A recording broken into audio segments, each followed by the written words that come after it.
Good morning. Welcome to Tip-Off. Hope you're doing great today. Nice to have you with us. Thanks for stopping by. I finished up another draft video for you. Donatas something or other. 7-foot Lithuanian 7-footer. Hope you enjoy it. I thought he was pretty skilled.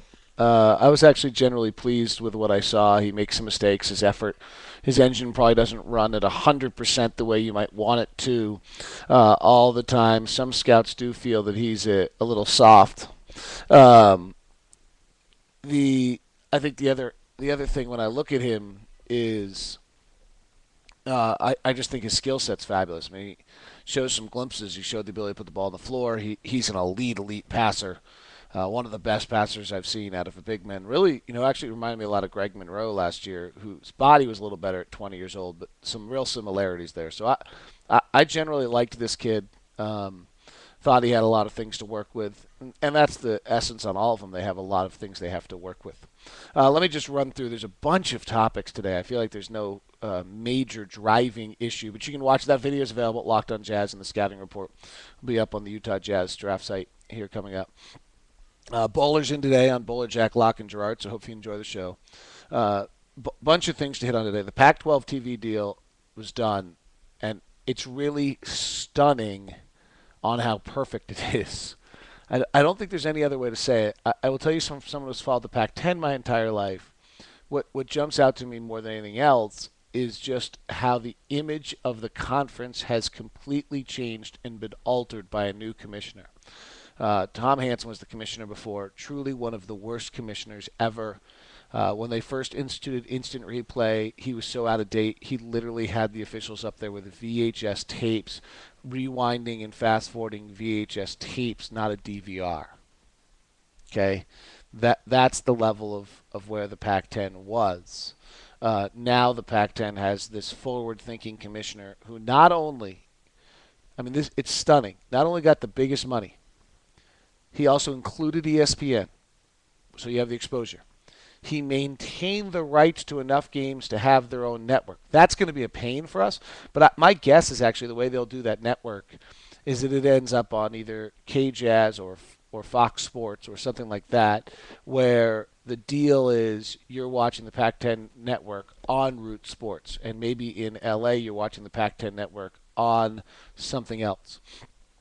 But I think it's going to have individual carriers in each market and may not have a national pull for a while. I don't know if it'll get a national DirecTV channel for some time, would be my guess on how they'll do that network, which isn't unbelievable, but everything else about it's perfect. He maintained digital rights. He maintained expansion into Asia. I mean, the business aspect of it's a stunningly good deal for the Pac-10 to be able to pull off. So, and maybe what's more stunning, Scotty and I talked about this yesterday, if you were not involved in it, if you're a Boise State, who, by the way, just self-reported themselves for violations, if you're someone of that nature, you're close to extinction here. I mean, what do you possibly do when other people are bringing in $22 million and you're getting $1 million? BYU's move to independence was their only choice. It will be interesting to see how it plays. I'm still very curious on that, but they had no other choice, and it's really stunning where the landscape has gone. NBA last night. There's a bunch of. Let me just hit on a bunch of stuff. First of all, I know everybody loves to hate on Miami. What I'm seeing them do, I think, is impressive. I'm not one who I thought LeBron did the TV decision badly, but otherwise, I'm not one who was offended greatly by it. He got to choose where he wanted to play. He decided to choose to play with guys who could help him win. I think their task of trying to put together these three guys is an incredibly difficult phenomenon, and at times they still just look awful. I mean, there are possessions where they just come up and Wade just goes one-on-one or pass over to LeBron. I mean, LeBron just was sick last night. I mean, sick. Like, just left no doubt who the best player in the world is.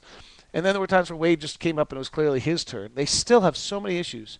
But it's stunning to me how little Boston's defense seems to be impacting them for as good as Boston's defense is. And it's stunning to me that they really, when they have to, they are figuring it out. And it's much more difficult. They have great talent, but then they have a ton of guys that are probably not all the way there. And then in addition to that, they just aren't that good. And then in addition to that, it is hard for them to figure out who's doing what at what time and how. And Wade and LeBron don't complement each other very well, but they're figuring it out. The Thunder blew out Memphis. That's not a big stunner. What was interesting on that story is I guess they all had team dinner together the night before and watched the game and had this huge spread cooked by Durant's chef. And they all got together and watched the game and stopped the game at times and talked about it. And so that story is going to get a lot of ground. And really, when we talk about building a franchise, what did they do well? They got Kevin Durant, who is a fabulous leader, fabulous human, good guy. And I think Westbrook has a lot of personality characteristics that can go either direction, but as long as they're around Durant, they're going to be fine. Speaking of personality characteristics that can go either direction, some interesting quotes from Deron Williams.